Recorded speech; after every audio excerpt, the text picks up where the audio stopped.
وَمَنْ أَحْسَنُ قَوْلًا مِّمَّنْ دَعَا إِلَى اللَّهِ وَعَمِلَ صَالِحًا وَقَالَ إِنَّنِي مِنَ الْمُسْلِمِينَ. محمد وعلى آلہ وصحبہ ومن تبعهم بإحسان إلى يوم الدین. مسلسل ہمارا جو درس چل رہا تھا کورس کی شکل میں نماز کا طریقہ ہم لوگ دیکھ رہے تھے. ایک حدیثیں اللہ کے نبی صلی اللہ علیہ وسلم نے کہ نماز کیسا پڑھتے ہیں ہم کو ہمارے نبی نے سکھلایا ہے، اور آپ نے حکم بھی دیا نماز ویسی پڑھو جیسا تم مجھے پڑھتے تم نے دیکھا ہے. اس لیے نماز کو سنت کے مطابق بنانا بہت ضروری ہے. ہم لوگ نماز کا طریقہ دیکھ رہے تھے اور کہاں تک ہم لوگ پہنچے تھے؟ نماز کے طریقے میں سورہ فاتحہ یا سورۃ الفاتحہ نماز میں پڑھنا یہ واجب ہے، لازم ہے، فرض ہے. اس کے بغیر نماز نہیں ہوتی ہے. ہم لوگ اس سے پہلے دیکھ چکے تھے کیا کیا ضروری ہے. نیت، سب سے پہلے چیز نیت ہے، اس کے بعد پھر جو ہے قبلہ رخ ہونا ہے، اس کے بعد پھر قیام ہے، کھڑا ہونا ہے، اس کے بعد جو ہے تکبیر رفع الیدین ہم نے دیکھا، پھر نیت باندھنا، ہاتھ کہاں رہے گا وہ ہم نے دیکھا. اب ہاتھ باندھ لینے کے بعد قرأت ہم نے دیکھا کہ جو ہے ثنا پڑھنا، ثنا بھی ہم نے دیکھ لیا، اور اس کے بعد اعوذ باللہ اور بسم اللہ بھی دیکھ لیا. اب اس کے بعد جو معاملہ آتا ہے سورہ فاتحہ کا، یہاں تک ہم لوگ پہنچے تھے. سورہ فاتحہ کے بغیر نماز نہیں ہوتی ہے. اس کی ہم لوگوں نے ایک دلیل دیکھا تھا جو آج میں پھر واپس اس کو ریپیٹ کرتا ہوں. یہ صحیح بخاری اور مسلم کی حدیث ہے جو بہت جامع روایت ہے، اور یہ روایت دلیل ہے، بہت پاورفل دلیل ہے. کیا روایت ہے؟ اللہ کے نبی صلی اللہ علیہ وسلم فرماتے ہیں، عبادہ ابن صامت راوی ہیں. عبادہ ابن صامت یہ صحابی ہیں، بہت بڑے صحابی ہیں. یہ بیان کرتے ہیں، کیا بیان کرتے ہیں کہ اللہ کے رسول صلی اللہ علیہ وسلم نے فرمایا لا صلاۃ لمن لم یقرأ بفاتحۃ الکتاب. لا صلاۃ نماز نہیں ہوگی، لا صلاۃ نماز نہیں ہوگی یا نماز نہیں ہوتی ہے، لمن اس شخص کی جو لم یقرأ بفاتحۃ الکتاب جو نہ پڑھے فاتحۃ الکتاب. فاتحۃ الکتاب جو نہ پڑھے اس کی نماز نہیں ہوتی ہے. فاتحۃ الکتاب کا مطلب فاتحۃ الکتاب جی سورہ فاتحہ کو فاتحۃ الکتاب کہا جاتا ہے. فاتحہ مطلب کھولنے والی، فاتحہ کھولنے والی چیز. فتح اسی سے بنا ہے، قلعہ فتح ہو گیا یعنی دروازہ کھل گیا. تو فاتحۃ الکتاب یہ سورہ فاتحہ کا نام ہے، اور بھی نام آگے آئے گا ہم دیکھیں گے. تو ایک نام ہے اس کا فاتحۃ الکتاب، یعنی قرآن کہاں سے کھلتا ہے؟ سورہ فاتحہ سے. تو آپ نے کیا فرمایا حدیث میں؟ جس نے سورہ فاتحہ نہیں پڑھی اس کی نماز نہیں. اب یہ حدیث جو ہے اس میں کوئی قید ہے؟ لا صلاۃ نماز نہیں ہوگی. کسی نماز کی قید ہے؟ کون سی نماز؟ ظہر ہے، عصر ہے، مغرب ہے، یا جہری ہے، سری ہے، جنازہ ہے، استسقاء ہے، عیدین، کوئی نماز کی قید ہے اس میں؟ الفاظ آپ دیکھیے، امام بخاری رحمۃ اللہ علیہ کا اسی حدیث سے استدلال ہے. امام بخاری نے اپنی بخاری شریف میں یہ باب باندھا ہے اور اس باب کے تحت یہ حدیث لائے ہیں. کیا استدلال ہے؟ نبی کے الفاظ کیا ہیں؟ لا صلاۃ نماز نہیں ہوگی. کسی نماز کی قید نبی نے کیا کہ کون سی نماز نہیں ہوگی؟ بتلایا نماز نہیں ہوگی. گویا کہ یہ لفظ عام ہے، کوئی بھی نماز ہو، سب نماز اس میں آ گئی. نماز نہیں ہوگی. کس کی آپ نے قید بتایا؟ کون سے آدمی کی؟ من آپ نے کہا. من مطلب جو بھی. تو من بھی عام ہے اور صلاۃ نماز بھی عام ہے. نہ اس میں نماز کی قید ہے اور نہ اس میں نمازی کی قید ہے.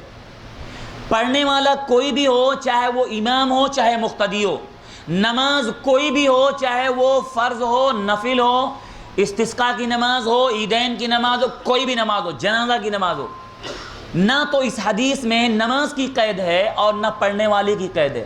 الفاظ کیا ہیں؟ لا صلاۃ، نماز نہیں ہوگی، یعنی کوئی بھی نماز نہیں ہوگی جس نے سورہ فاتحہ یا جس نے فاتحۃ الکتاب نہیں پڑھی. امام بخاری رحمۃ اللہ علیہ اس حدیث سے دلیل لیتے ہیں کہ نبی نے کوئی قید نہیں لگائی، نہ تو نماز کی قید لگائی اور نہ پڑھنے والی قید لگائی. اس لیے یہ حدیث ہر ایک نماز کے لیے اور ہر ایک پڑھنے والے کے لیے دلیل ہے کہ اگر نہیں پڑھا تو نماز. سمجھ میں آیا؟ یہ بہت پاورفل دلیل ہے، اس کو یاد رکھیے.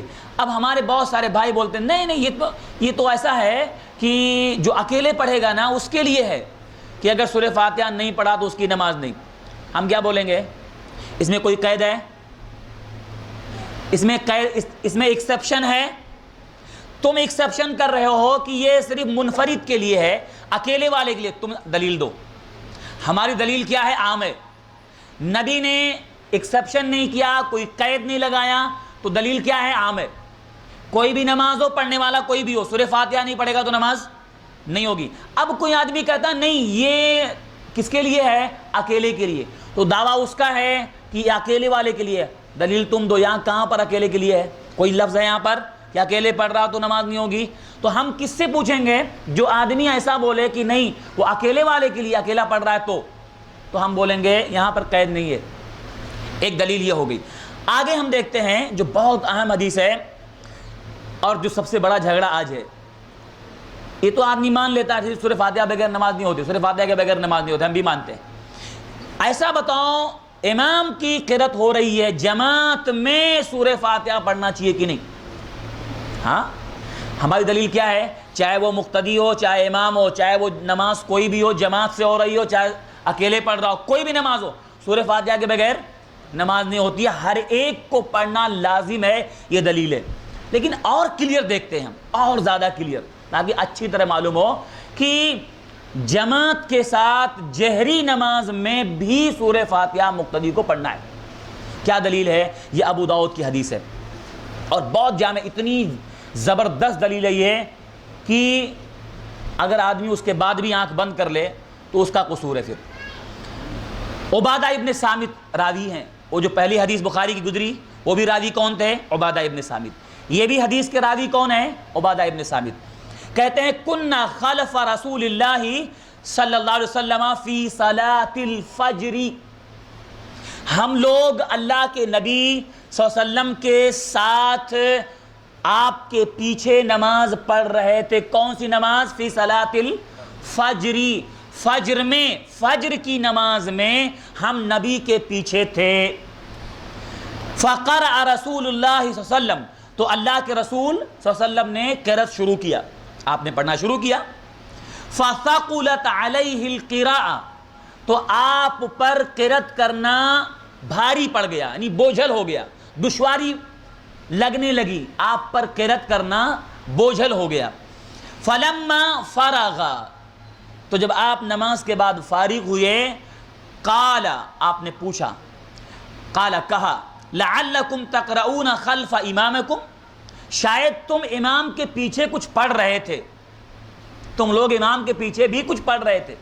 آپ قرأت کر رہے ہیں، پیچھے بھی لوگ پڑھ رہے ہیں، تو جو آدمی آگے قرأت کر رہا ہے اس کو پڑھنے میں دشواری ہوگی کہ نہیں؟ یعنی آدمی پڑھ رہا ہے، اب وہ آگے والا ہی پڑھ رہا ہے، پیچھے والا بھی زور زور سے پڑھ رہا ہے، تو کیا ہوگا؟ تو آپ کو قرأت بوجھل ہو گئی، دشواری ہو گئی. تو آپ نے بعد میں پوچھا تم لوگ بھی شاید پڑھ رہے تھے پیچھے، تم لوگ امام کے پیچھے، خلف امامکم، امام کے پیچھے تم لوگ پڑھ رہے تھے. قلنا نعم، صحابی کہتے ہیں قلنا، ہم سب لوگوں نے کہا ہاں ہم بھی پڑھ رہے تھے. حزن یا رسول اللہ، اے اللہ کے رسول ہم لوگ بھی جلدی جلدی آپ کے پیچھے پڑھ رہے تھے. حزن، جلدی جلدی، جلدی جلدی ہم لوگ پڑھ رہے تھے. قال، تو آپ نے فرمایا، لا تفعلوا، نہیں کرنا، لا تفعلوا، نہیں کرنا ایسا، یعنی اب آئندہ ایسا نہیں کرنا. اب روایت، اب کوئی آدمی اتنے ہی پڑھے، دیکھو نبی نے منع کر دیا نا نہیں پڑھنا کچھ، آگے دیکھو الا بفاتحۃ الکتاب، آپ ایکسپشن کر رہے ہیں، ایک حکم دے رہے ہیں، ایک سے منع کر رہے ہیں. لا تفعلوا، نہیں پڑھنا، الا بفاتحۃ الکتاب، الا، سوائے سورہ فاتحہ کے، سورہ فاتحہ کے سوا کچھ بھی نہیں پڑھنا. لا تفعلوا منع کیا پہلے, نہیں پڑھنا. الا بفاتحۃ الکتاب, اور ایک کی اجازت دے رہے ہیں, کیا پڑھنا ہے؟ صرف سوائے سورہ فاتحہ, سورہ فاتحہ کے سوا کچھ نہیں پڑھنا.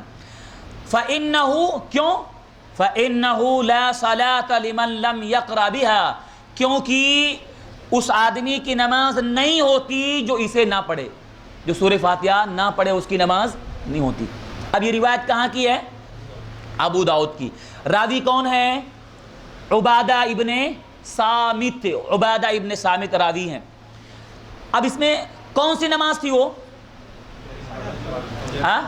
نماز کون سی تھی؟ فجر کی. فجر نماز جہری میں ہوتی ہے یا سری میں؟ آواز سے قرأت ہوتی ہے یا سلو سلو؟ آواز سے. تو اللہ کے نبی صلی اللہ علیہ وسلم قرأت کر رہے تھے. آپ نے پوچھا بعد میں صحابہ سے, کیا پوچھا؟ شاید تم لوگ پڑھ رہے ہو, پیچھے پڑھ رہے ہو. تو صحابہ نے کہا ہم پڑھ رہے ہیں. پھر نبی نے منع کیا. کس سے منع کیا؟ منع کس سے کیا؟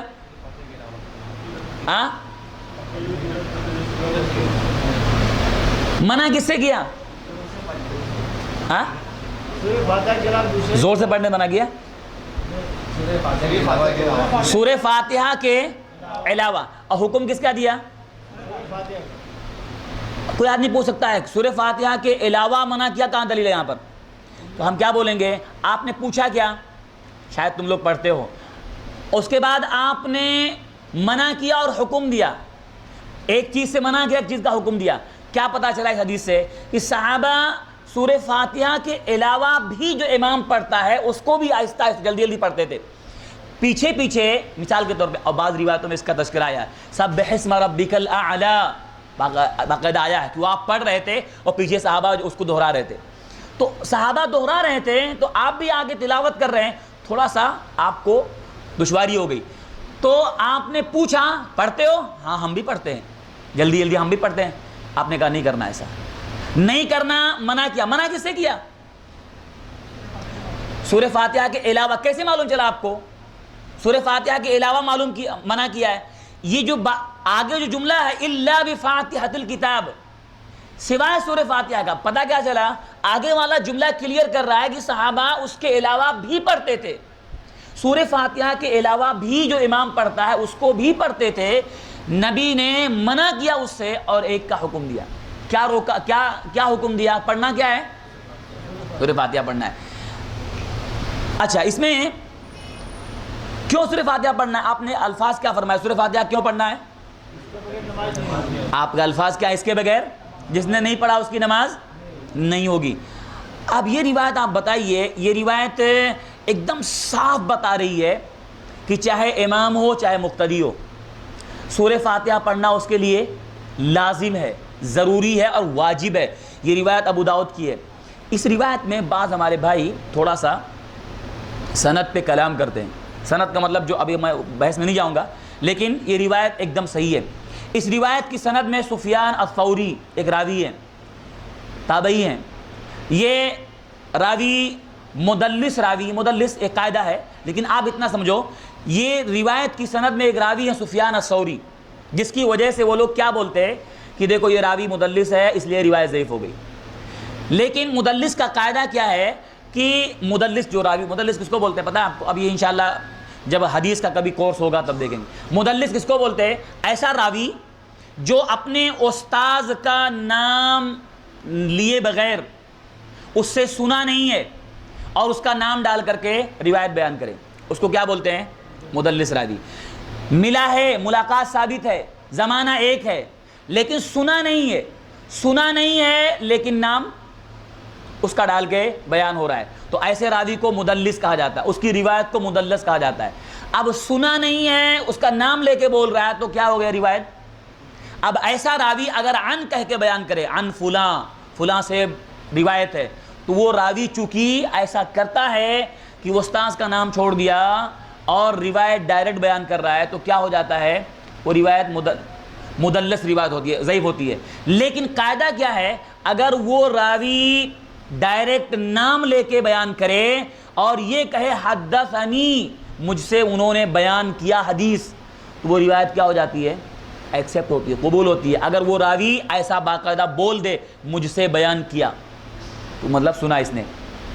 تو یہ روایت یہاں پر عن سے آئی ہے، یہی روایت دار قطنی میں آئی ہے۔ دار قطنی میں وہاں صحیح سند سے باقاعدہ الفاظ ہیں حدثنی مکحول، تو کلیئر ہے روایت، وہ انشاءاللہ سند پہ آپ کو بحث کرنے کی ضرورت ہی نہیں ہے، یہ روایت صحیح ہے۔ اور اس سے کیا معلوم ہوا کہ چاہے مقتدی ہو چاہے امام ہو، سورہ فاتحہ پڑھنا اس کے لیے لازم ہے۔ صحابہ کو نبی نے حکم دیا فجر کی نماز کے وقت۔ ایک روایت اور ہم دیکھتے ہیں جو صحیح مسلم کی روایت ہے، بہت جامع روایت ہے صحیح مسلم کی، اور یہ روایت تو ایسی روایت ہے کہ واقعی اگر انصاف سے اگر آدمی کام لے تو اس کے لیے کوئی چارہ نہیں ماننے کے۔ صحیح مسلم کی حدیث ہے، اور راوی کون ہیں؟ حضرت ابو ہریرہ رضی اللہ تعالیٰ عنہ۔ کیا بیان کرتے ہیں؟ کہتے ہیں قال رسول اللہ صلی اللہ علیہ وسلم، اللہ کے رسول صلی اللہ علیہ وسلم نے فرمایا، من صلی صلاۃً، جس نے کوئی نماز پڑھی، من صلی، جس نے نماز پڑھی، صلاۃً، کوئی بھی نماز، یہاں قید لگایا آپ نے کہ نماز کون سی ہو، جہری ہو سری ہو، کچھ نہیں، جس نے بھی کوئی نماز پڑھی، لم یقرأ فیہا بأم القرآن، لم یقرأ، نہیں پڑھا اس نے اس میں ام القرآن۔ ام القرآن، ام کا مطلب ہوتا ہے ماں، ام القرآن قرآن کی ماں، جس نے قرآن کی ماں یعنی ام القرآن نہیں پڑھا اس کی نماز نہیں ہوگی۔ آپ نے فرمایا جس نے کوئی نماز پڑھی، کوئی بھی نماز، اور اس نے ام القرآن نہیں پڑھا۔ ام القرآن یہ کیا ہے؟ دیکھیے اب دوسرا نام آ رہا ہے۔ پہلا نام کیا ہم نے دیکھا تھا؟ فاتحۃ الکتاب، ہاں، فاتحۃ الکتاب ایک نام اس کا ہے، فاتحہ ہم بولتے ہیں سورہ فاتحہ، وہ نام نبی نے دیا ہے فاتحۃ الکتاب، وہاں سے قرآن کھلتا ہے۔ ایک نام اور آیا کیا؟ ام القرآن۔ ام کہتے ہیں ماں، اصل کو، اصل جڑ، جو جڑ ہوتا ہے اس کو ام کہا جاتا ہے۔ تو پورے قرآن کی جڑ کیا ہے؟ سورہ فاتحہ، کیونکہ سورہ فاتحہ میں ساری چیزیں آتی ہیں، اختصار سے شارٹ میں اتنی باتیں اس میں ہے کہ ایک آدمی اگر غور کرے، بھائی ہدایت چاہیے اور برے راستے سے بچنا ہے، صحیح راستہ چاہیے، زندگی تو مقصد یہی ہے، شارٹ میں اللہ نے بیان کر دیا ہے۔ ہاں، اہدنا الصراط المستقیم صراط الذین انعمت علیہم غیر المغضوب علیہم ولا الضالین، ایاک نعبد و ایاک نستعین، پورے قرآن کا خلاصہ آ گیا، ایاک نعبد و ایاک نستعین۔ تو سورہ فاتحہ قرآن کی ماں ہے۔ آپ نے کیا فرمایا؟ جس نے کوئی نماز پڑھی اور اس نماز میں ام القرآن نہیں پڑھا تو وہ نماز نہیں ہے، اور نماز نہیں، آپ کیا فرماتے ہیں؟ جس نے کوئی نماز پڑھی اور اس میں ام القرآن نہیں پڑھا، فَهِيَ خِدَاجٌ، فَهِيَ خِدَاجٌ، تو ایسی نماز خداج ہے۔ خداج یہ عربی کا ورڈ ہے۔ خداج کس کو بولتے ہیں؟ اب سمجھیے اس کو، نبی کے الفاظ آپ دیکھیے، آپ نے 3 بار فرمایا، ثلاثاً، 3 بار، جس نے کوئی نماز پڑھی اور اس نے ام القرآن نہیں پڑھا تو وہ نماز خداج ہے، خداج ہے، خداج ہے۔ خداج اونٹنی کا ایسا بچہ، عربی میں خداج کہتے ہیں، اونٹنی کا ایسا بچہ جو وقت سے پہلے ساقط ہو جائے، یعنی ابھی اس کا پیدا ہونے کا وقت نہیں ہوا ہے، پیدا ہونے کے وقت سے پہلے گر جائے اور مر جائے، یعنی اونٹنی کا بچہ ہے، ابھی وقت نہیں ہوا پیدا ہونے کا، پیدا ہونے کے وقت سے پہلے جو بچہ گر جاتا ہے اس کو عربی میں ساقط کہتے ہیں۔ ساقط، گر گیا، گر گیا تو گر گیا اور مر بھی گیا، مرا اور گر گیا، گرا اور مرا مطلب پیدا ہوا، تو ایسے کو خداج کہا جاتا ہے۔ خداج عربی میں، آپ نے اس نماز کو خداج کہا کہ جس نے کوئی نماز پڑھی اور اس نے سورہ فاتحہ نہیں پڑھا، ام القرآن نہیں پڑھا، تو ایسی نماز خداج ہے، یعنی ساقط ہے۔ ساقط ہے مطلب ادھورا، ایک دم بالکل جو ہے کہ بچہ پیدا ہوا مرا ہوا ہے، تو مرا ہوا بالکل، ایسی نماز مری ہوئی ہے، ساقط ہے۔ اور آپ نے 3 بار کہا، 3 بار کہا خداج خداج خداج، یعنی مری ہوئی نماز ہے، یہ مری ہوئی نماز ہے۔ غیر تمام، غیر، آگے الفاظ ہیں، غیر تمام، تمام نہیں ہے، کمپلیٹ نہیں ہے، مکمل نہیں ہے۔ ہاں، اس کے بعد یہ روایت یہاں تک ہو گئی۔ اس کے بعد یہ جو راوی کون ہے، یہ راوی کون ہے؟ بیان کرنے والے ابو ہریرہ، انہوں نے یہ روایت جب بیان کیا صحابہ سے یا تابعین سے، جب بیان کیا تو کیا نبی نے ایسا فرمایا جس نے کوئی نماز پڑھی سورہ فاتحہ نہیں پڑھی وہ نماز کیا ہے؟ خداج ہے، خداج ہے، خداج ہے، ساقط ہے، مری ہوئی نماز ہے، تمام مکمل نہیں ہے۔ تو صاحب ابو ہریرہ رضی اللہ تعالیٰ عنہ سے فوراً سوال کر لیا لوگوں نے۔ کیا سوال کیا آپ دیکھیے، فقیل علی ابی ہریرہ، ابی ہریرہ سے پوچھا گیا ان نکون وراء الامام، اے ابو ہریرہ آپ نے یہ حدیث بیان کر دیا نبی کی، جس نے سورہ فاتحہ نہیں پڑھی اس کی نماز کمپلیٹ نہیں، ہم لوگ امام کے پیچھے ہوتے ہیں تو ان نکون وراء الامام، امام کے پیچھے ہوتے ہیں تو کیا کریں؟ فقال، تو حضرت ابو ہریرہ نے فرمایا اقرأ بها فی نفسک، اقرأ پڑھ، اقرأ بها پڑھ اسے، کس کی بات چل رہی ہے پڑھنے کی؟ سورہ فاتحہ کی بات چل رہی ہے نا، جس نے نہیں پڑھا نماز نہیں ہوگی۔ تو کیا کہہ رہے ہیں؟ پوچھا گیا امام کے پیچھے ہوتے ہیں تو ابو ہریرہ کیا فرما رہے ہیں رضی اللہ عنہ، اقرأ بها پڑھ اسے، فی نفسک اپنے دل میں پڑھ، دل میں پڑھ، آہستہ پڑھ۔ علماء نے کہا دل میں پڑھ مطلب آہستہ پڑھ، پڑھ اسے، پڑھنا ہے اسے، اس کے بغیر نماز نہیں۔ اب یہاں اس روایت میں کچھ سوال، اب یہاں اس حدیث سے کیا معلوم چلا؟ بولیے آپ، اس حدیث سے کیا معلوم چلا؟ اس حدیث کے راوی کون ہیں؟ ابو ہریرہ۔ آپ نے اس میں کوئی نماز کی قید لگائی، کون سی نماز ہو؟ آپ نے کیا فرمایا؟ جو بھی نماز پڑھے، تو نماز کی کوئی قید ہے؟ گویا کہ سب نماز آ گئی۔ اور آپ نے کیا فرمایا یہاں پر کہ جس نے ام القرآن نہیں پڑھا اس کی نماز، آپ نے الفاظ کون سے فرمائے؟ عربی میں کون سے الفاظ ہیں؟ خداج۔ خداج کا مطلب کیا ہوتا ہے؟ خداج کا اصل میننگ عربی میں کیا ہوتا ہے؟ اونٹنی کا بچہ وقت سے پہلے گر جائے، ہاں وقت سے پہلے گر جائے، مرا ہوا، تو اس کو کیا بولتے ہیں؟ خداج۔ آپ نے ایسی نماز کو کیا فرمایا جس میں سورہ فاتحہ نہیں ہے؟ وہ کیا ہے؟ خداج ہے، خداج ہے، غیر تمام، کمپلیٹ نہیں، مکمل نہیں، ادھوری ہے، ناقص ہے، ناقص ہے۔ ابھی روایت تو یہیں تک ہے۔ اس کے بعد سوال کس سے ہوا؟ حضرت ابو ہریرہ سے۔ کیا سوال ہوا؟ یعنی جو جن کے سامنے انہوں نے بیان کیا ان کو کنفیوژن ہو گیا فوراً کہ بھائی نماز تو نہیں ہوتی ہے، تو امام کے پیچھے ہو تو کیا کریں؟ تو انہوں نے کیا کہا؟ امام کے پیچھے رہو تو پڑھنے کا نہیں، پڑھ اسے، اقرا پڑھنا ہے، اس کا مطلب کیا کہا؟ پڑھنا ہے اسے، آہستہ پڑھ، دل میں پڑھ مطلب آہستہ پڑھ۔ اب ہمارے احناف بھائی، بعض بھائی ہمارے بھائی ہیں احناف بھائی، اس کیا بولتے ہیں، ایک ان کا اصول ہے، احناف کا ایک اصول ہے، کیا اصول ہے اس کو یاد رکھیے، کہ اگر کوئی راوی ہے، راوی کا مطلب بیان کرنے والا، اگر کوئی راوی کوئی روایت بیان کرتا ہے اور اس راوی کا عمل اس کے بیان کردہ روایت کے خلاف ہے، سمجھ میں آ رہا ہے؟ ایک راوی ہے، کوئی حدیث بیان کیا اس نے، اور اس بیان کرنے والے کا عمل اس حدیث کے خلاف ہے، ٹکرا رہا ہے، بیان کیا کچھ اور کر رہا ہے کچھ۔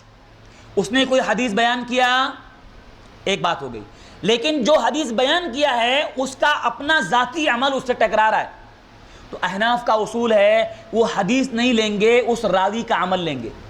کیوں؟ کیونکہ وہ راوی زیادہ اچھا سمجھا ہے اس حدیث کو، تو اس نے حدیث بیان کرنے کے بعد وہ عمل الگ کر رہا ہے، ٹکرا رہا ہے، تو ٹکرا رہا ہے تو عمل لیں گے اس کا، وہ روایت نہیں لیں گے۔ اب یہاں مسئلہ یہ ہے، بیان کرنے والے راوی کون ہیں؟ بیان کرنے والے راوی کون ہیں؟ ابو ہریرہ رضی اللہ تعالیٰ عنہ راوی ہیں۔ ان کا عمل کیا ہے؟ حدیث تو ان کو راوی بیان کرنے والا ابو ہریرہ ہیں، ان کا اپنا ذاتی عمل کیا ہے؟ فتویٰ کیا دے رہے ہیں؟ سورہ فاتحہ پڑھنا ہے کہ نہیں؟ تو روایت کرنے والے راوی بھی ابو ہریرہ ہیں، ان کا فتویٰ یعنی ان کا عمل بھی وہی ہے، ظاہر بات ہے جو آدمی فتویٰ دے گا وہی عمل ہوگا نا، تو ان کا عمل اور فتویٰ بھی وہی ہے۔ تو اب یہاں وہ لوگ کیوں نہیں لیتے؟ جبکہ ان کا کہنا اصول ہے، ان کا بنیادی اصول ہے کہ راوی بیان کرنے والا اگر حدیث بیان کر رہا ہے اس کا عمل لیں گے، روایت نہیں لیں گے۔ یہ عمل بتا رہا کہ نہیں؟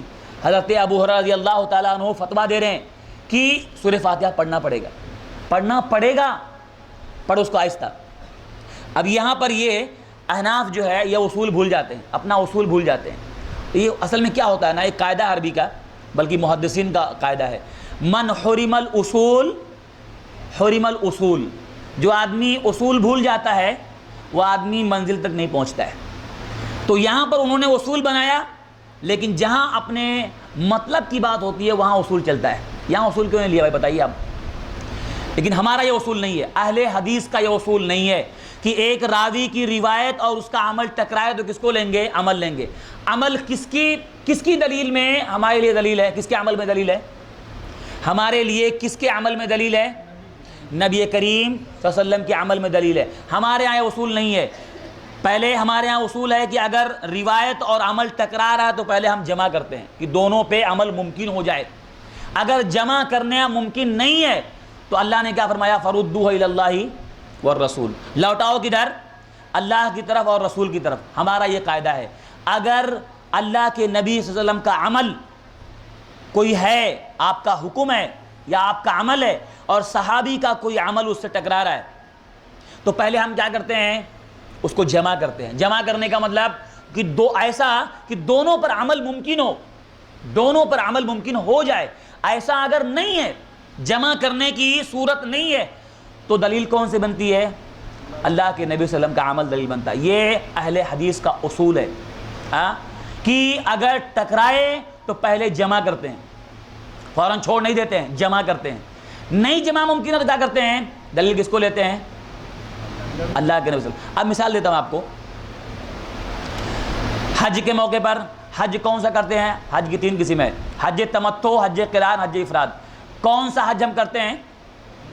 حج تمتع. حج تمتع یہ افضل ہے، اور آج یہ سارے احناف اور احناف کے نزدیک بھی اور سب کے نزدیک یہ افضل مانا جاتا ہے حج تمتع. لیکن حضرت ابو بکر رضی اللہ تعالیٰ عنہ، حضرت عمر رضی اللہ تعالیٰ عنہ، دونوں کے دونوں حج تمتع سے منع کرتے تھے، منع کرتے تھے. عبداللہ ابن عمر رضی اللہ تعالیٰ عنہ، عبداللہ ابن عمر رضی اللہ تعالیٰ عنہ ان کے بیٹے ہیں. کن کے؟ حضرت عمر رضی اللہ تعالیٰ عنہ کے بیٹے ہیں. ان سے کہا گیا کہ آپ کے والد تو منع کرتے ہیں حج تمتع سے. کہا میں تم کو اللہ کے نبی صلی اللہ علیہ وسلم کا، اگر میں تم کو اللہ کے نبی صلی اللہ علیہ وسلم کا کوئی عمل بتا رہا ہوں یا اللہ کے نبی کی کوئی طریقہ بتا رہا ہوں اور تو بولتا میرے ابا منع کر رہے ہیں، کس کو لے گا تو؟ اب بتائیے. تو ہمارے نزدیک کیا ہے کہ اگر کوئی صحابی کا قول یا عمل مل جائے اور نبی کا عمل اس کے خلاف ہو تو پہلے جمع کرتے ہیں کہ جمع ممکن ہو جائے. لیکن اگر جمع نہیں ممکن ہے تو دلیل کون سا بنتا ہے؟ اللہ کے نبی صلی اللہ علیہ وسلم کا عمل بنتا ہے. بہت اہم چیز ہے. تو احناف کے ہاں اصول ہے، ان کے ہاں اصول کیا ہے؟ راوی ہے، حدیث بیان کیا، حدیث سے اگر راوی کا عمل ٹکرائے تو دلیل کیا بنے گا؟ راوی کا عمل بنے گا. پھر یہاں کیوں نہیں لیتے بھائی؟ حضرت ابو ہریرہ بیان کر رہے ہیں سورہ فاتحہ پڑھنا ہے، سورہ فاتحہ کے بغیر نماز نہیں ہوتی ہے. ان کا عمل بھی ہے اور روایت بھی ہے.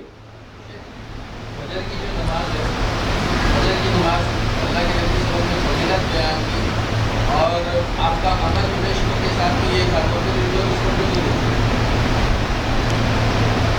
مطلب سورہ فاتحہ پڑھنے کا ہاں راوی کا عمل لیا جائے گا، اس کے قول کو نہیں لیا جائے گا. تو رسول صلی اللہ علیہ وسلم کا قول تھا کہ فجر کے اندر اسفار والی نماز بہتر ہے، لیکن زندگی پر آپ کا عمل جو تھا وہ اس میں تھا. جی بالکل. ہاں یہ بھی مطلب یہ ہے کہ مطلب ان کا خود اصول ٹکرا رہا ہے. اصل میں نا ان کا جو اصول ہے، ایک آدمی جب اصول قرآن و سنت کے مطابق نہیں بناتا ہے تو ہر جگہ پھنستا ہے. وہ ان کا اصول ہر جگہ پھنستے وہ. تو فجر کے معاملے میں بھی دیکھیے اتنا لیٹ پڑھنا اور ساری چیزیں تو اصول. تو بہرحال یہ ہم سورہ فاتحہ کے تعلق سے دیکھ رہے ہیں. کتنی دلیل دیکھا ہم نے؟ کتنی دلیل دیکھا؟ نمبر 1 بخاری کی روایت، نمبر 2 ابو داؤد کی حدیث فجر والی، فجر کی نماز میں، نمبر 3 ابو ہریرہ کی روایت کہ نبی نے حکم دیا کہ جس نے نماز نہیں پڑھی، سورہ فاتحہ نہیں پڑھی، اس کی نماز خداج ہے. اور اس کے بعد اس میں حضرت ابو ہریرہ کا فتویٰ کہ پڑھنا ہے. ایک اور بہت بڑے صحابی کا فتویٰ، اور وہ خلفائے راشدین میں سے ہیں. کون ہیں دوسرے خلیفہ؟ حضرت عمر رضی اللہ تعالیٰ عنہ. ان کے بارے میں دیکھتے ہیں. ان یزید ابن شریک، راوی کون ہے؟ یزید ابن شریک، یہ تابعی ہیں. یزید ابن شریک تابعی ہیں. انہوں نے سوال کیا، انہو سأل عمر، انہوں نے حضرت عمر رضی اللہ تعالیٰ عنہ سوال کیا. کون راوی ہیں؟ یزید ابن شریک. یزید ابن شریک یہ تابعی ہیں. تابعی ہیں، کس سے سوال کر رہے ہیں؟ حضرت عمر رضی اللہ. حضرت عمر کون ہیں؟ خلفائے راشدین میں دوسرے خلیفہ ہیں. سوال کیا کیا؟ عن القراءۃ خلف الامام، امام کے پیچھے پڑھنا چاہیے کہ نہیں؟ قرأت کرنا چاہیے کہ نہیں؟ امام کے پیچھے قرأت کرنا ہے کہ نہیں؟ فقال، تو حضرت عمر رضی اللہ تعالیٰ عنہ نے فرمایا اقرا اقرا بفاتحۃ الکتاب، اقرا بفاتحۃ الکتاب، پڑھ فاتحۃ الکتاب۔ کون سی فاتحۃ الکتاب؟ مطلب سورہ فاتحہ، پڑھ سورہ فاتحہ، پڑھ فاتحۃ الکتاب، تو پڑھ۔ اتنا بول دیا۔ انہوں نے قرأت کرنے کے بارے میں پوچھا تھا کہ امام کے پیچھے پڑھنا چاہیے کہ نہیں پڑھنا ہے، چپ رہنا چاہیے، خاموش، کہا پڑھ۔ اور حکم کیا دیا پڑھنے کے لیے؟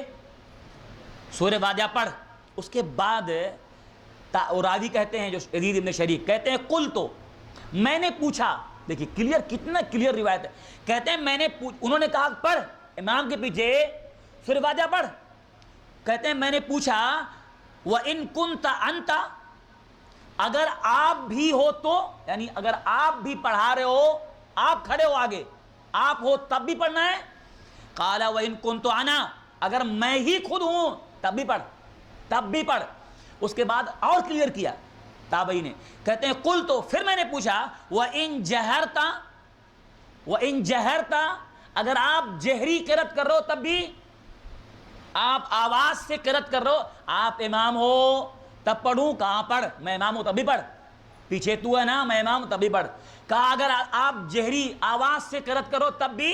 قال وَإِن جَهَرْتُ، اگر میں جہری کر رہا ہوں تب بھی پڑھ۔ یہ روایت کہاں کی ہے؟ بیہقی اور دارقطنی کی روایت ہے، بیہقی اور دارقطنی کی، اور یہ صحیح روایت ہے۔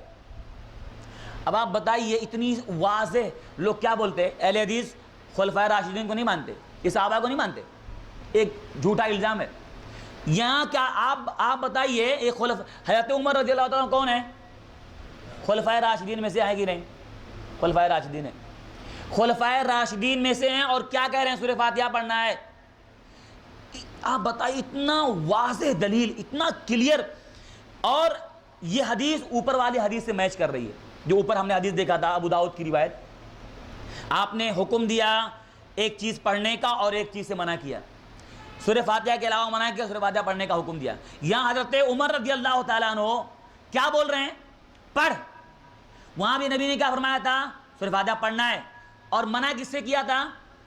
سورہ فاتحہ کے بعد۔ یہاں حضرت عمر رضی اللہ تعالیٰ عنہ کس پہ زور دے رہے ہیں؟ اگر میں جہری قرأت کر رہا ہوں تب بھی پڑھ، کیا پڑھ؟ سورہ فاتحہ۔ آپ بتائیے، دو صحابی ہیں، حضرت ابو ہریرہ ادھر ہیں، یہاں حضرت عمر رضی اللہ تعالیٰ عنہ یہ کہہ رہے ہیں پڑھنا ہے، سورہ فاتحہ پڑھنا ہے۔ اس لیے ان ساری روایتوں سے کیا بات معلوم ہوئی؟ یہ دلیلیں یاد رکھیے گا، بہت اہم دلیلیں۔ اب جن روایتوں میں یہ آیا ہے کہ سورہ فاتحہ نہیں پڑھنا چاہیے، جن روایتوں میں یہ آیا ہے کہ امام کے پیچھے قرأت نہیں کرنا چاہیے، تو اہل حدیث کا اصول کیا ہے کہ جن روایتوں میں قرأت کرنے سے منع کیا گیا ہے وہ کون سی قرأت ہے؟ سورہ فاتحہ کے علاوہ۔ دیکھیے اہل حدیث ایسا جمع کرتے ہیں، جن روایتوں میں قرأت کرنے سے منع کیا گیا، قرأت نے، دیکھیے سورہ فاتحہ سے منع کیا گیا ہے؟ بالکل نہیں۔ قرأت جن روایتوں میں قرأت کرنے سے منع کیا گیا ہے، وہاں کون سی قرأت سے منع ہے؟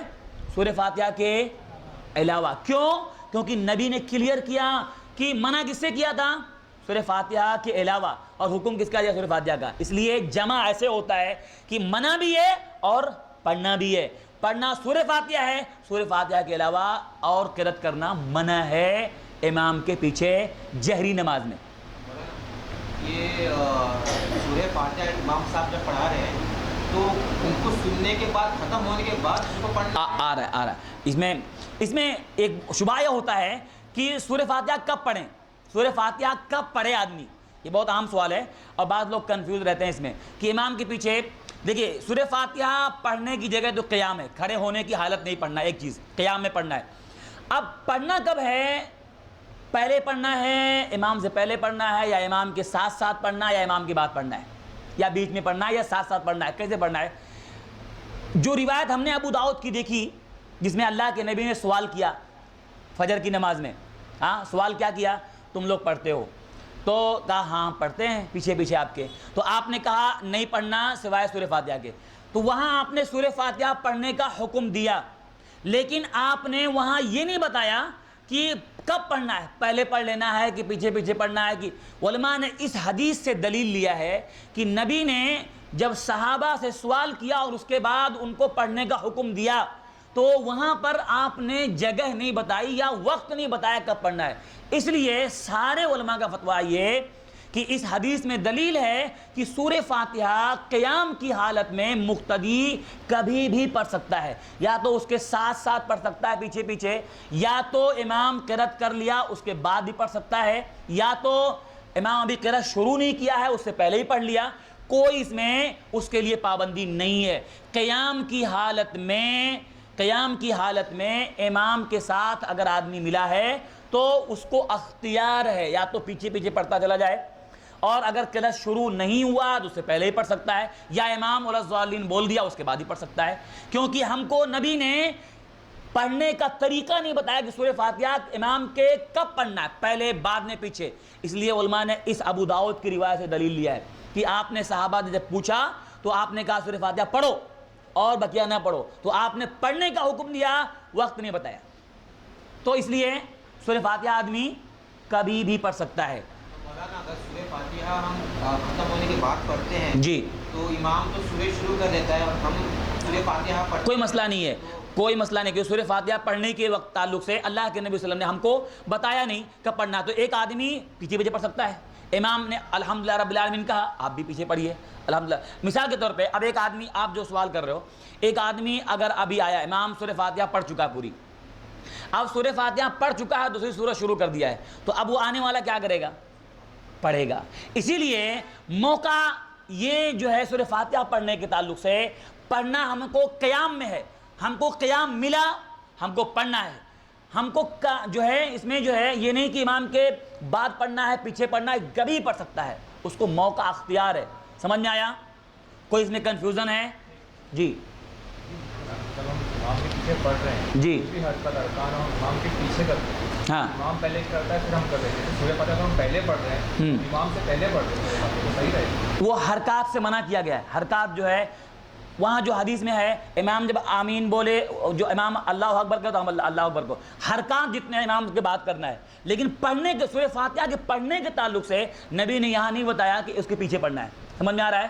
اس لیے ہمارے دلیل کیا ہے, اللہ کے نبی کا عمل اور آپ کا حکم. تو آپ نے سارے حرکت کرنے میں امام کے بعد کا ہے.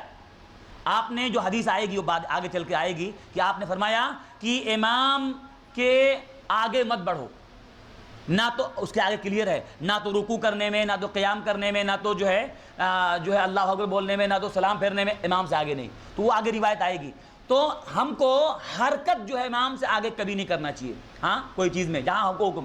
لیکن سورہ فاتحہ ایک ایسی سورہ ہے کہ جس کے پڑھنے کے تعلق سے اتنا اہمیت بتائی نبی نے, واجب قرار دیا, اس کے بغیر سورہ فاتحہ کے بغیر نماز نہیں ہوتی. اب کب پڑھنا ہے؟ پڑھنا ہے قیام کی حالت میں. ہم کو امام کے ساتھ اگر ہم ساتھ میں ملے تو ہم ساتھ ساتھ پڑھ لیں, امام کے ساتھ ساتھ پڑھ لیں. بعد میں کوئی آیا تو اگر نیت باندھنے کے بعد وہ فوراً جو ہے سورہ فاتحہ پڑھ کے خاموش رہے. سمجھ میں آ رہا ہے؟ تو پڑھ سکتا ہے آدمی امام کے پہلے بھی, بعد میں بھی, اور اس کے پیچھے پیچھے بھی. مولانا اگر یہ سورہ فاتحہ سپوز ابھی امام صاحب نے نماز ہو رہی ہے اور میں لیٹ آیا اور وہ میں نے نیت باندھی اور وہ بعد میں آئے گا, رکوع میں چلے رکوع والا بعد میں آئے گا. چلیے وہ رکوع کا مسئلہ بعد میں آئے گا. وہ کہ فاتحہ پڑھ سکتا, سورہ فاتحہ پڑھنا چاہیے نہیں پڑھنا چاہیے, آدھی میں مطلب. دیکھیے یہاں پر ہم دیکھ لیتے ہیں اس کو. ایک آدمی آیا اور امام رکوع میں چلا گیا, تو اللہ کے نبی صلی اللہ علیہ وسلم کی حدیث ہے کہ اذا اتی احدکم, جب تم میں سے کوئی آدمی آئے, والامام علی حال فلیصنع کما یصنع الامام, تو آنے والا وہی کرے جو امام کر رہا ہے. جس حال میں امام ہے اس حال میں تم بھی ہو جاؤ. یہ اللہ کے نبی کی حدیث ہے. تو امام جس بھی حال میں ہے, آنے والا اگر امام رکوع میں ہے تو آپ آؤ گے تو اللہ اکبر بول کے کہاں جاؤ گے؟ آپ قیام نہیں کرو گے کھڑے ہو کر کے, نیت نہیں باندھو. آپ کو امام جس حال میں ملا اس حال میں آپ کو ہو جانا ہے. بس اللہ اکبر, تکبیر تحریمہ بولنا ہے. پہلی تکبیر جو اللہ اکبر ہے, جس کے ذریعہ آدمی نماز میں انٹری کر لیتا ہے, وہ اللہ اکبر پہلا. تو آپ کو اس حال میں رکوع میں چلے جانا ہے. مولانا لیکن سورہ فاتحہ میں نے شروع کیا تھا, آپ نے شروع کیا, مکمل نہیں ہوا اور وہ رکوع میں چلے گئے امام صاحب. آپ نے سورہ فاتحہ شروع کیا, اگر شروع ہی کیا تھا ایک آیت دو آیت, اور اس کے بعد جو ہے امام رکوع میں چلا گیا, تو آپ جتنا پڑھا تھا چھوڑ دیجیے, آپ رکوع میں جائیے. لیکن آپ ایسا ہوا تھا کہ ایک آیت باقی ہے, دو آیت لاسٹ کی باقی ہے, تو آپ پڑھ لو. کیونکہ وہ تو کلیئر ہو جاتا آدمی کہ ہاں اتنا مکمل ہو جائے گا. لیکن ابھی شروع ہی کیے تھے, پہلی آیت پڑھے تھے, امام رکوع میں گیا, تو کیا ہوگا, آپ وہاں لیٹ نہ کرو, آپ رکوع میں جاؤ, اور جو ہے اگر لاسٹ کی ایک آیت باقی ہے تو آیت باقی تو پڑھ لو. لیکن اس میں امام سے بہت وقفہ نہیں کرنا چاہیے. امام رکوع میں بیٹھا, آپ کھڑے, ہاں ایک آیت تو آدمی سمجھ سکتا ہے, ایک آیت مکمل ہو جائے گی. بہرحال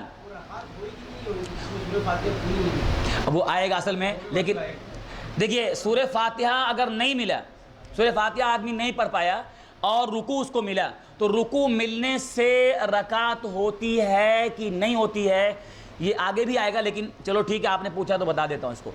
اس میں علماء کا اختلاف ہے. اختلاف کا مطلب اپنے سلف کے علماء, سلف کا مطلب جو اپنے اہل حدیث جو علماء ہیں, ان میں تھوڑا سا اختلاف ہے. کی کیا اختلاف ہے, رکوع ملا تو رکعت ہوتی ہے کہ نہیں. پورا اختلاف کس چیز پہ ڈیپینڈ ہے, سورہ فاتحہ پہ. پورا اختلاف کا مدار ڈیپینڈ کس پہ ہے, سورہ فاتحہ. کہ سورہ فاتحہ نہیں پڑھا, اس کو رکوع ملا تو رکعت ہوتی ہے کہ نہیں ہوتی ہے. اس میں کچھ علماء ایسے ہیں جو اپنے علماء وہ کہتے ہیں سورہ فاتحہ نہیں پڑھا تو چونکہ اس کی رکعت نہیں مانی جائے گی, سورہ فاتحہ کے بغیر نماز نہیں ہوتی ہے, تو وہ رکعت نہیں مانی جائے گی, اس لیے اس کو رکعت دہرانا چاہیے. سمجھ میں آیا؟ ان کی دلیل کیا ہے؟ ان کی دلیل بس یہی ہے کہ سورہ فاتحہ کے بغیر نماز نہیں ہوتی ہے. لیکن جو علماء کہتے ہیں ہو جاتی ہے, شیخ البانی ہے, شیخ عثیمین ہے, اور بڑے بڑے اور بھی علماء ہیں, ان کی دلیل ہے کہ ہو جاتی. ان کی دلیل کیا ہے؟ ایک روایت ہے, ابو بکر رضی اللہ تعالیٰ عنہ, ابو بکر نہیں, ابو بکر رضی اللہ تعالیٰ عنہ الگ ہیں, ایک راوی ہیں, ایک اور صحابی ہے, ان کا نام کیا ہے؟ ابو بکرہ, را کے بعد ہا ہے, ابو بکرہ, وہ صحابی ہیں. ان کی روایت بہت جامع روایت ہے جس سے علماء نے دلیل لیا ہے کہ اللہ کے نبی صلی اللہ علیہ وسلم رکوع کی حالت میں تھے, آپ نماز میں رکوع کی حالت میں تھے, اور وہ جب آئے تو مسجد کے دروازے پر ہی انہوں نے رکوع کر لیا, رکوع کر کے وہیں سے چل کے آئے.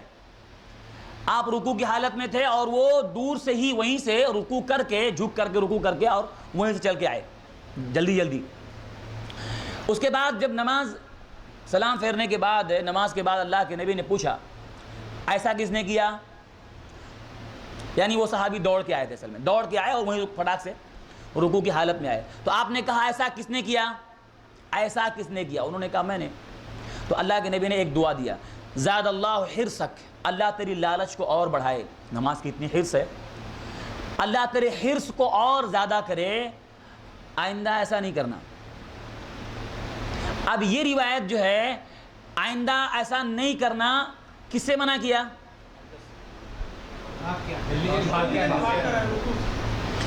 سوال کس چیز کا تھا, ایسا کس نے کیا؟ جو سوال ہوگا منع وہی ہوگا نا. تو سوال کیا تھا, ایسا کس نے کیا؟ کیونکہ نماز میں دوڑ کے آنا منع ہے, دوسری روایتوں میں نماز میں دوڑ کے آنا منع ہے. تو آپ نے سوال کیا کیا, ایسا جو ہے کس نے کیا؟ انہوں نے کہا میں نے. کہا اللہ تیرے حرص کو بڑھائے, ایک دعا دیا, یعنی پانے کی, تم کو نماز پانے کی اتنی جو ہے لالچ تھی, اللہ لالچ کو بڑھائے, آئندہ ایسا نہیں کرنا. تو علماء کہتے ہیں آپ نے ان کو, اگر وہ رکوع میں آئے تھے, رکوع ملنے کے بعد اگر وہ رکعت نہیں ہوتی تو آپ کیا فرماتے؟ کھڑے ہو, وہ رکعت کمپلیٹ کرو. آپ نے فوراً پوچھا کس نے کیا ایسا؟ انہوں نے کہا میں نے. تو کہا کہ آئندہ ایسا نہیں کرنا, اللہ لالچ کو بڑھائے. تو آپ نے منع کس سے کیا؟ دوڑ کے آنے سے, لیکن رکعت دہرانے کا آپ نے حکم نہیں دیا. تو اس سے علماء نے کہا کہ اگر ایک آدمی قیام پایا نہیں, سورہ فاتحہ کا پڑھنا ہے قیام میں, ایک آدمی ایسے وقت میں آیا اس کو قیام نہیں ملا, تو اب قیام نہیں ملا, قیام پا کے نہیں پڑھتا تو نماز نہیں ہوتی, قیام اس نے پایا ہی نہیں, قیام نہیں ملا اس کو, مجبوری ہے اس کے لیے. تو اب رکوع میں آیا تو اب اس کے اوپر سورہ فاتحہ لازم ہے, کیونکہ وہ جگہ نہیں ملی پڑھنے کی. تو اب جگہ نہیں ملی, اب رکوع ملا اس کو, تو اب وہ لازم نہیں رہ گیا اس کے اوپر, کیونکہ اس کو موقع نہیں ملا.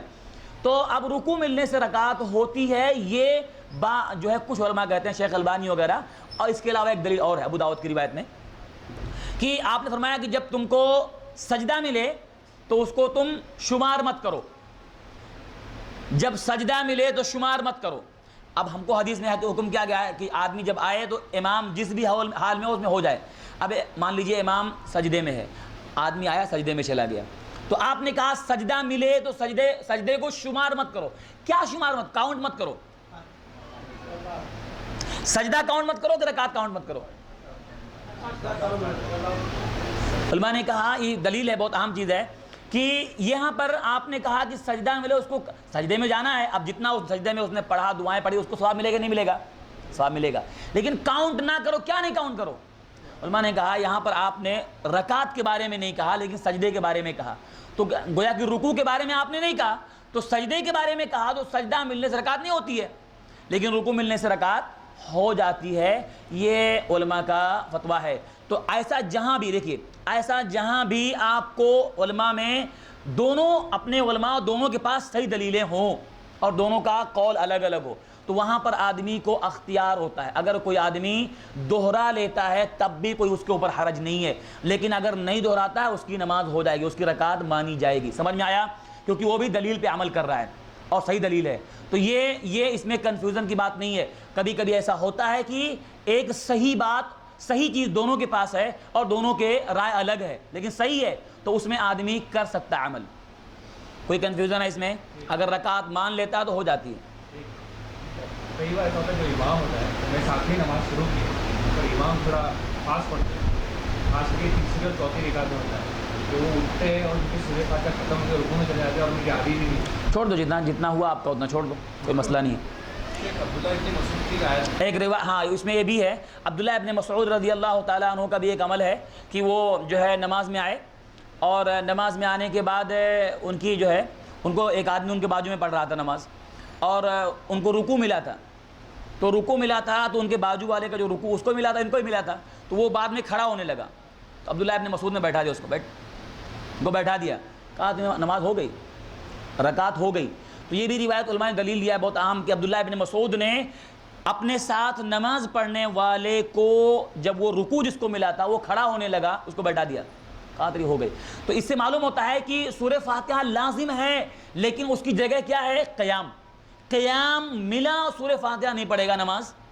لیکن اب ایک آدمی رکوع اس کو ملا، اب وہ جو ہے وہ تو قیام پایا نہیں، تو اب قیام نہیں ملا اس کو، اب وہ مجبوری ہے اس کے لیے، تو رکوع ملنے سے رکعت ہو جاتی ہے.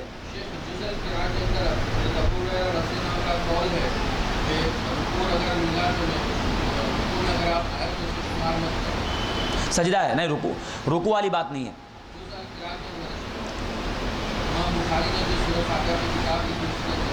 تو ہو سکتا ہے اس پہ علماء نے روایت کی تحقیق کیا ہے، کیونکہ امام بخاری کی جو کتاب ہے جز القرأۃ خلف الامام، امام کے سورہ فاتحہ پڑھنے کا، امام بخاری رحمۃ اللہ علیہ کی جو کتاب ہے جز قرأۃ خلف الامام، اس کی تحقیق شیخ البانی نے کیا ہے. اس میں بہت ساری روایتیں ضعیف بھی ہیں، تو وہ کیا ہے روایت وہ تو دیکھنا پڑے گا. لیکن یہ ہے کہ میں نے آپ کے سامنے علماء کے دو جو ہے قول بتائے کہ یہ جو ہے سورہ فاتحہ اگر آدمی کو رکوع پایا اور سورہ فاتحہ پڑھنے کا موقع نہیں ملا تو اس کی رکعت ہو جاتی ہے. اس میں علماء کا یہ کہنا ہے. سمجھ آیا؟ اس میں اور کوئی کنفیوژن ہے؟ سورہ فاتحہ پڑھنا ہم نے دیکھ لیا. سورہ فاتحہ کے تعلق سے سورہ فاتحہ پڑھنا واجب ہے، لازم ہے، چاہے امام ہو، چاہے مقتدی ہو، چاہے وہ نماز فرض ہو، چاہے نفل ہو، چاہے وہ نماز جنازہ ہو، چاہے استسقاء ہو، عیدین ہو، کوئی بھی نماز ہو اور پڑھنے والا کوئی بھی ہو، سورہ فاتحہ پڑھنا لازم ہے. لیکن مسعود رضی اللہ تعالیٰ عنہ کا جو حدیث ہے یہ صحیح حدیث ہے. ہاں اس میں جو ہے علماء نے دلیل اس کو دلیل بنایا ہے. اب انشاءاللہ آگے ہم اور جو رکوع کی بات آئے گی آگے ہم تو دیکھیں گے اس میں اور تفصیل سے انشاءاللہ. تو یہاں پر ہم نے دیکھ لیا. ہاں جی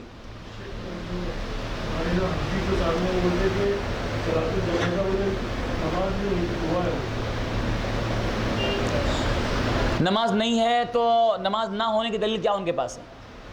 دیکھیے نماز جنازے کی نماز نہیں ہے، دعا ہے، ٹھیک ہے ہم مان لیتے دعا ہے، لیکن نبی نے جیسا پڑھا ہے ویسا پڑھنے کا نہیں پڑھنے کا. آپ نے اس میں قرأت کیا ہے، بولنے کا دعا میں قرأت ہوتی ہے، دعا میں قرأت ہوتی ہے کیا؟ تو اس میں قرأت ہے. قرآن کی تلاوت آپ نے کیا کہ نہیں کیا، اور آپ نے نیت باندھی کہ نہیں باندھی، اور آپ نے اس میں جو ہے جی صف لگائے، صف بھی اس میں ہے، سب بھی ہے، اس میں قرأت بھی ہے، اور اس میں جو ہے نیت باندھنا بھی ہے. تو اللہ کے نبی نے جس نماز کو نماز کا کہا، صلاۃ کہا، صلاۃ مطلب نماز ہے. اصل میں نماز یہ فارسی لفظ ہے ورنہ عربی میں صلاۃ کہا جاتا ہے اس کو. تو نبی نے اس کو صلاۃ کہا ہے. آپ روایتیں پڑھیے، محدثین نے باب باندھا ہے، صلاۃ الجنازہ، کتاب الجنازہ، تو باب باندھا ہے. تو اگر کوئی کہتا ہے کہ یہ دعا ہے تو ہم یہی بولیں گے اس سے کہ کیا یہ دعا ہے، تو نبی نے اس کو کیا نام دیا ہے؟ دعا کا نام دیا ہے کہ صلاۃ کا نام دیا ہے؟ دعا کہا ہے کہ دعا الجنازہ کہا آپ نے یا صلاۃ الجنازہ کہا آپ نے، تو آپ نے ورڈ کون سا استعمال کیا؟ صلاۃ کہا ہے یا دعا کہا ہے؟ ایک بات. دوسری بات یہ ہے کہ اگر دعا بھی ہے تو نبی نے اس میں قرأت کیا ہے کہ نہیں کیا ہے؟ تو کیا تو کرنے کا، جیسا پڑھنے کا حکم جیسا پڑھنے کا. تو یہ سورہ فاتحہ کا مسئلہ ہو گیا. اب سورہ فاتحہ کے بعد دوسری چیز جو ہے، سورہ فاتحہ کے ختم ہونے کے بعد کیا ہوتا ہے؟ آمین بولنا. یہ بہت بڑا مسئلہ ہے. کہیں آپ نے بول دیا تو لوگ جو ہے گھور گھور کو دیکھتے ہیں، کون بول رہا؟ آج آدمی بولتا ہے میں نہیں بولا، یہ بولا، ڈرتا ہے کہیں مجھے نہ کوئی بول دے. تو سورہ فاتحہ کے ختم ہونے کے بعد مسئلہ کس کا؟ آمین بولنے کا. آمین کے تعلق سے ہم دیکھتے ہیں اللہ کے نبی صلی اللہ علیہ وسلم کے بارے میں کیا عمل ہے. سورہ فاتحہ ختم ہو گئی، اس کے بعد آمین بولنا ہے. اور کیسا بولنا ہے ہم دیکھتے ہیں روایت. اونچی آواز سے آمین بولنا یہ ہم کو سنت سے، نبی کی حدیث سے ملتا ہے کہ اونچی آواز سے آمین بولنا ہے، چاہے وہ امام ہو چاہے مقتدی ہو. سورہ فاتحہ ختم ہونے کے بعد امام کو بھی اور مقتدی کو بھی آمین بولنا زور سے. کیا روایت ہے؟ یہ روایت ابو داؤد، نسائی اور ترمذی کی ہے. وائل ابن حجر صحابی ہیں. کون ہیں؟ وائل ابن حجر. حجر نہیں پڑھنا، وائل ابن حجر نہیں، وائل ابن حجر کہتے ہیں کہ کان رسول اللہ صلی اللہ علیہ وسلم، اللہ کے رسول صلی اللہ علیہ وسلم اذا قرأ، جب آپ پڑھتے تھے، وَلَضَّالِّينَ، جب آپ وَلَضَّالِّينَ پڑھتے، قال آمین، تو آپ آمین بولتے، وَرَفَعَ بِهَا صَوْتَهُ، اور اپنی آواز بلند کرتے. اور اپنی آواز بلند، رفع اٹھانا، بلند کرنا، اپنی آواز آپ بلند کرتے. تو یہاں اس حدیث میں کیا دلیل ملی ہم کو؟ زور سے آواز. اس حدیث سے کیا معلوم؟ عمل کس کا مل رہا ہے ہم کو؟ کس کا عمل ہے یہ؟ صحابی کیا کہہ رہے ہیں کہ اللہ کے نبی صلی اللہ علیہ وسلم جب نماز پڑھتے تھے، آپ جب وَلَضَّالِّينَ بولتے تھے تو آپ کیا کرتے تھے؟ زور سے آمین بولتے تھے. تو کس کا عمل ملا ہم کو؟ نبی کا. یہاں کوئی کہہ سکتا ہے یہاں کہاں مقتدی کے لیے؟ نبی، اللہ کے نبی صلی اللہ علیہ وسلم تہجد کی نماز پڑھ رہے ہوں گے، کوئی اور نماز رہی ہوگی، آپ نے بولا ہوگا زور سے، رات میں بول دیا ہوگا آپ نے. یہاں کہاں دلیل ہے کہ پبلک کو بولنا چاہیے؟ یہاں تو آپ نے نماز پڑھی، وَلَضَّالِّينَ بولا تو آپ نے آمین بولا، زور سے بولا. تو ہو سکتا ہے تہجد کی نماز میں آپ نے بول دیا ہو زور سے، ایسا کوئی بول سکتا ہے. اس لیے آگے کی روایت ہم دیکھتے ہیں جو دلیل ہے. اس حدیث میں ہم کو نبی کا عمل معلوم ہوا کہ اللہ کے نبی آمین کیسا بولتے تھے؟ سلو، زور سے. ہم کو یہاں اس میں نبی کا ایک عمل معلوم ہوا کہ اللہ کے نبی وَلَضَّالِّينَ بولنے کے بعد زور سے آمین بولتے تھے. اب آئیے دوسری روایت جو بخاری مسلم کی ہے، اور یہاں پر کیا ہے؟ اللہ کے نبی صلی اللہ علیہ وسلم فرماتے ہیں اذا امن الامام فامنوا، جب امام آمین کہے تو تم بھی آمین کہو. جب امام آمین کہے تو تم بھی آمین کہو. کیوں؟ فإنه من وافق تأمینه تأمین الملائکہ، کیونکہ جس کی آمین ملائکہ فرشتوں کے آمین سے موافقت کر گئی تو غفر له ما تقدم من ذنبہ، اس کے پچھلے سارے گناہ اللہ معاف کر دیتا ہے. یہ روایت بخاری مسلم. اس سے کیا معلوم ہوا؟ الفاظ کیا ہیں؟ جب امام آمین کہے تو تم بھی آمین کہو. امام بخاری نے دلیل لیا اس سے کہ امام جو ہے آمین زور سے بولے گا، پبلک اس کو سن کے بولے گی. ہاں، امام شروع کرے گا تب. یہاں پر جو دلیل ہے، امام جب آمین کہے تو تم بھی آمین کہو، یہاں پر پبلک کو آمین بولنے کا حکم کون دے رہا ہے؟ اللہ کے نبی صلی اللہ علیہ وسلم کیا فرما رہے ہیں؟ امام جب آمین کہے تم آمین کہو. اس سے معلوم ہوا کہ امام بھی آمین کہے گا اور پبلک جو مقتدی وہ بھی آمین کہے گی. معلوم ہوا کہ نہیں؟ اور کیا معلوم ہوا اس سے؟ بلند آواز سے معلوم ہوا. اور کیا معلوم ہوا؟ امام کے پیچھے. امام کے شروع کر دینے کے بعد آدمی کو شروع کرنا چاہیے، کیونکہ امام کے آگے نہیں جانا چاہیے. یہ روایت اسی لیے ہے، یہ روایت امام سے آگے نہیں بڑھنا ہے، اس لیے کہ امام کے پیچھے رہنا ہے. امام آمین کہے تو تم آمین کہو، تو تم آمین کہو بعد میں آ رہا ہے، پہلے امام آمین کہے تو. اس کا معلوم ہوا؟ ہاں، آمین جیسے امام شروع کر دیا تو پیچھے آدمی شروع کر سکتا ہے ساتھ میں. علماء نے اس میں دو بات کہی، یا تو امام آمین بول دے تو آمین بولیں، ایسا بھی کر سکتا آدمی، یا تو امام شروع کر دیا تو ساتھ میں مل سکتے ہیں. کیونکہ یہاں جو دلیل آئی ہے جن کی آمین فرشتوں کے آمین سے مل گئی، تو علماء نے کہا یہاں فرشتے آمین کب بولتے ہیں؟ امام سے آگے نہیں بولتے ہیں، امام کے بعد وہ بولتے ہیں. تو امام کے بعد بولتے ہیں اس لیے امام کے بعد ہی بولنا چاہیے. یہاں جو فرشتوں کی بات ہے، بعض لوگوں نے اس میں بھی دیکھیے، ایک صاحب ہیں وہ بولتے ہیں دیکھو اس حدیث میں سری آمین بولنے کی دلیل ہے، سلو بولنا چاہیے. کیسے؟ فرشتوں کی آمین سنائی دیتی؟ فرشتوں کی آمین سنائی دیتی ہے کیا؟ نہیں دیتی ہے. تو آپ نے کیا فرمایا؟ جس کی آمین فرشتوں کے آمین سے میچ کھو گئی تو کیا ہوگا؟ اس کے گناہ اللہ معاف کر دے گا. تو اب تم کو فرشتوں کی آمین سنائی دیتی ہے، آدمی بولتا نہیں. تو دیکھو یہ دلیل ہے، امام بخاری رحمۃ اللہ علیہ نے اس کو سری کے طور پہ لکھا ہے، جہری کے طور پہ. اب یہ مسئلہ ہے، آدمی اگر حدیثوں میں ایسے ہی نکالنا شروع، آج تک 1400 سال کی تاریخ میں کسی نے اس حدیث سے یہ مطلب نہیں نکالا ہے کہ سری بولنا چاہیے. سب نے کہا امام آمین بولو، تم آمین بولو، مطلب زور سے بولنا ہے، سب نے یہی کہا. لیکن آج ایک صاحب پیدا ہوئے 14 سال کے بعد، انہوں نے کہا کہ یہاں سری آمین کی دلیل ہے. حالانکہ یہاں فرشتوں کا مطلب کیا ہے؟ فرشتوں کے آمین سنائی دیتی ہے نہیں دیتی ہے اس سے مطلب نہیں ہے. کیوں؟ فرشتے اگر بہت زور سے بولیں سنائی دے گا، فرشتے اگر زور سے بھی بولیں سنائی دیتا ہے کہ نہیں دیتا ہے؟ دے گا سنائی. آپ بتائیے، اللہ کے نبی کی حدیث ہے کہ روزانہ 2 فرشتے نازل ہوتے ہیں، ہر صبح 2 فرشتے نازل ہوتے ہیں آسمان سے. ایک فرشتہ آواز لگاتا ہے، ندا لگاتا ہے، اللہ سے پکار کے بولتا ہے اللہ جو صدقہ کرنے والا ہے اس کو اور دے، اور جو روکنے والا ہے اللہ تو اس کو ہلاک کر دے، اس کے تو بھی اس سے روک لے. اب ندا لگاتا ہے، روزانہ 2 فرشتے چلا کے بولتے ہیں، آواز سے بولتے ہیں، سنائی دیتی؟ تو فرشتے اگر چلا کے بھی بولے، کتنا بھی تیز بولیں گے ہم کو سنائی دے گا.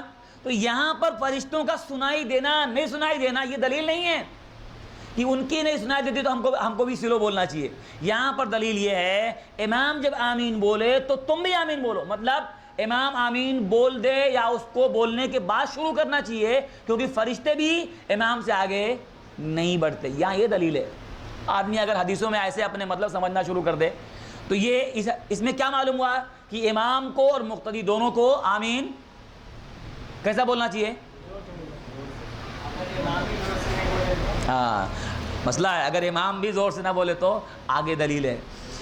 یہ روایت ابن خزیمہ کی اور مسند احمد کی ہے. کیا روایت ہے؟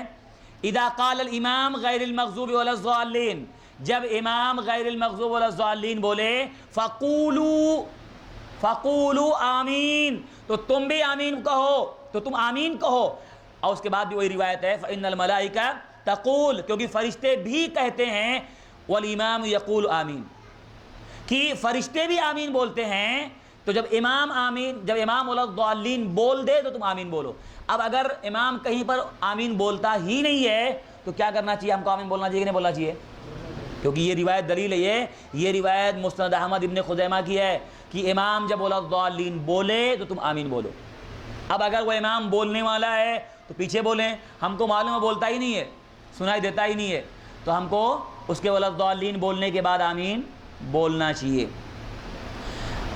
اچھا، اب ایک روایت اور ہے جو بہت اہم روایت ہے، جو روایت امام بخاری نے بھی تعلیقاً بخاری میں ذکر کیا ہے، لیکن یہ اصل روایت کہاں کی ہے؟ مصنف عبد الرزاق کی ہے. کیا روایت ہے؟ جریج ایک تابعی ہیں، جریج کہتے ہیں عطا روایت کیا، عطا رحمہ اللہ تابعی، ان سے روایت کیا، کہتے ہیں قل تو عطا کہتے ہیں میں نے کہا اکانا ابن الزبیر. ابن زبیر کون ہے؟ یہ عبداللہ ابن زبیر کون ہے؟ صحابی ہیں. عبداللہ ابن زبیر صحابی ہیں. تابعی کہتے ہیں کہ میں نے پوچھا عبداللہ ابن زبیر کے بارے میں. عبداللہ ابن زبیر کے بارے میں کہتے ہیں کہ اکان ابن الزبیر یؤمن علی اثر ام القرآن، کیا ابن زبیر عبداللہ ابن زبیر ام القرآن کے ختم ہونے کے بعد آمین بولتے تھے؟ سوال ہوا. تابعی نے صحابی کے عمل کے بارے میں سوال کر رہے ہیں کہ کیا عبداللہ ابن زبیر ام القرآن کے ام القرآن مطلب سورہ بات یاد رکھیے، ام القرآن کے ختم ہونے کے بعد آمین بولتے تھے؟ قال نعم. تو تابعی کہتے ہیں ہاں. وَيُؤَمِّنُ مِنْ وَرَائِهِ، اور ان کے پیچھے جو پبلک ہوتی تھی، ان کے پیچھے جو پبلک ہوتی تھی سب بولتے تھے آمین. حَتَّى أَنَّ لِلْمَسْجِدِ لَلَجَّةً، یہاں تک کہ پوری مسجد میں ایک گونج پیدا ہوتی تھی۔ یہ مصنف عبدالرزاق کی روایت ہے۔ اس میں کس کا عمل معلوم ہو رہا ہے؟ کون صحابی ہیں یہ؟ عبداللہ ابن زبیر۔ عبداللہ ابن زبیر یہ امام تھے یا مقتدی؟ امام۔ ان کے پیچھے پبلک بولتی تھی، کیسا بولتی تھی؟ الفاظ کیا ہیں؟ للجتن۔ مسجد میں کیا ہوتی تھی؟ گونج۔ گونج کب پیدا ہوتی ہے؟ کبھی آپ نے سری گونج دیکھا ہے؟ سری گونج، سب چپ تو گونج پیدا ہوگی، سب لوگ خاموش تو گونج پیدا ہوگی کہ نہیں پیدا ہوگی؟ پیدا ہوگی۔ تو اس سے کیا معلوم ہو رہا ہے کہ آواز سے بولنا ہے یا سلو بولنا ہے؟ سری بولنا ہے کہ جہری بولنا ہے؟ جہری بولے گا تبھی تو گونج پیدا ہوگی۔ اس لیے معلوم ہو رہا ہے کہ ہم کو آمین زور سے بولنا چاہیے، لیکن اس میں یاد رہے کہ آمین بولنے میں بھی بہت سارے لوگ بہت چلا کے بولتے ہیں۔ چلانا نہیں ہے، چلانا الگ ہے، آواز سے بولنا الگ ہے۔ سمجھ میں فرق آ رہا ہے؟ آواز سے بولنا الگ ہے، چلانا الگ ہے۔ اس لیے آمین بولنے میں آدمی آواز بھی اس میں ہو اور وقار بھی ہو، ہاں، نماز کا اور جو ہے ساری چیزیں ادب بھی ہو، ادب بھی ہو نماز کی اور اس میں آواز بھی ہو۔ تو بہت سارے لوگ بہت تیز بولتے ہیں، یہ صحیح نہیں ہے، اور بہت لوگ بولتے ہی نہیں ہیں۔ تو بیمار بھی آمین نہیں ہونا چاہیے، اتنا بیمار ہو کے بول رہا ہے، کچھ آواز ہی نہیں ہے، تو بیمار کی طرح بھی نہیں بولنا چاہیے، اور جو ہے ڈرانے والی بھی آواز نہیں ہونا چاہیے، آدمی ڈر جائے بازو میں کیا بول چلا دیا، ہاں۔ تو آمین بولنا ہے آواز سے وقار کے ساتھ، لیکن آواز اس میں رہے گی۔ تو یہ جو ہے بات ہمارے بھائی بولتے ہیں دیکھو آمین زور سے نہیں بولنا چاہیے، کیوں؟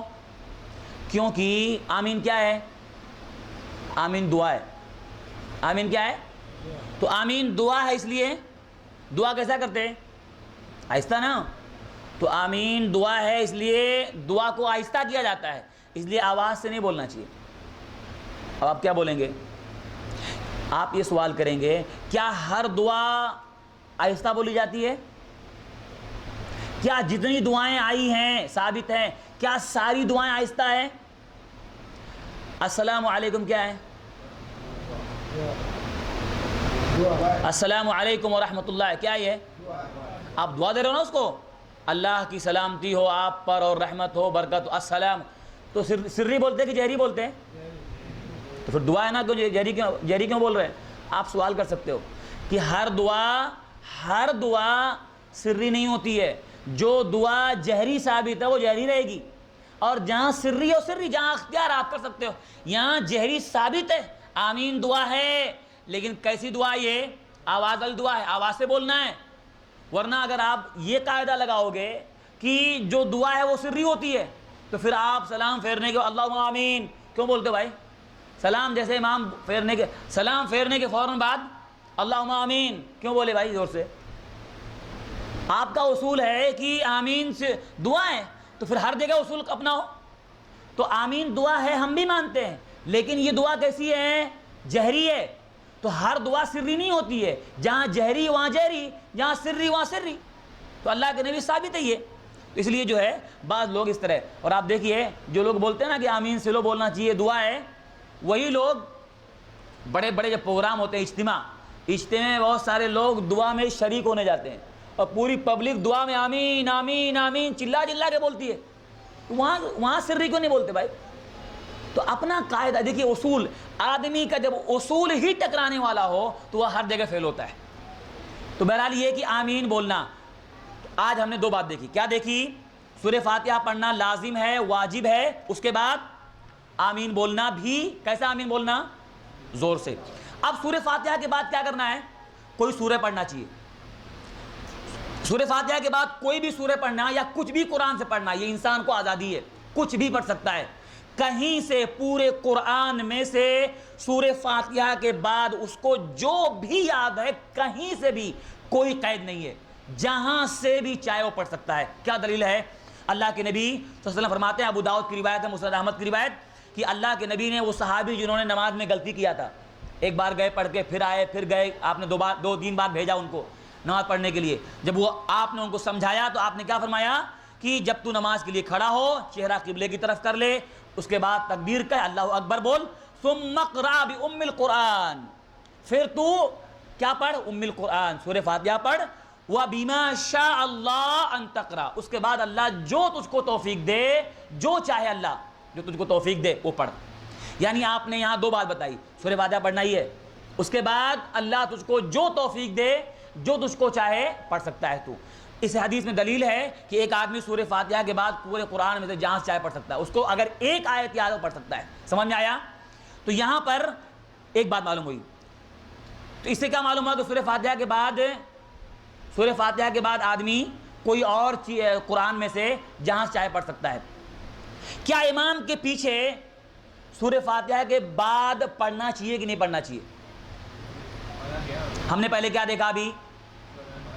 لیکن کون سی نماز منع کیا تھا آپ نے؟ نماز کون سی تھی وہ؟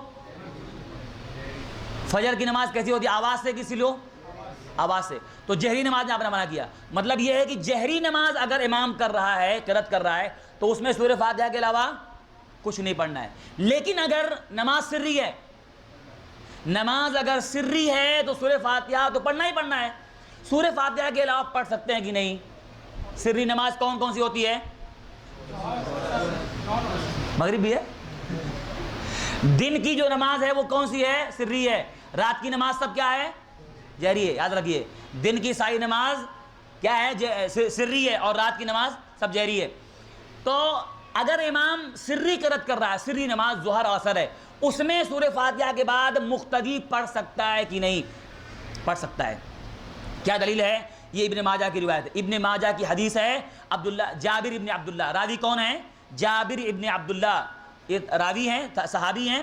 کہتے ہیں کنا نقرأ فی الظہر والعصر، کنا نقرأ، ہم قرات کرتے تھے ظہر اور عصر میں، خلف الامام، امام کے پیچھے، پھر رکعتین الاولیین، پہلی دونوں رکعتوں میں، بفاتحۃ الکتاب، سورہ فاتحہ، وسورۃ، اور ایک اور کوئی سورت.